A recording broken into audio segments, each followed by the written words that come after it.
ഇന്നത്തെ കൃത്യമായ സ്വർണ്ണവില. സ്വർണം വാങ്ങുമ്പോൾ ഇക്കാര്യം ഓർത്തിരിക്കണം. 24 കാരറ്റ് എന്നത് 100% സ്വർണം. 22 കാരറ്റ് എന്നത് 91.7% സ്വർണം. 18 കാരറ്റ് എന്നത് 75% സ്വർണം. സംസ്ഥാനത്ത് സ്വർണ്ണവില വർധനവ്. പവന് ഇന്ന് കൂടിയത് 240 രൂപ.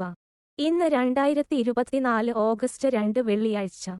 കേരളത്തിൽ ഇന്നത്തെ 18 കാരറ്റ് സ്വർണ്ണവില 1 ഗ്രാം സ്വർണത്തിന് 5302, 1 പവൻ സ്വർണത്തിന് 42,416. കേരളത്തിൽ ഇന്നത്തെ 22 കാരറ്റ് സ്വർണ്ണവില 1 ഗ്രാം സ്വർണത്തിന് 6480, 1 പവൻ സ്വർണത്തിന് 51,840. കേരളത്തിൽ ഇന്നത്തെ 24 കാരറ്റ് സ്വർണ്ണവില 1 ഗ്രാം സ്വർണത്തിന് 7069, 1 പവൻ സ്വർണത്തിന് 56,552.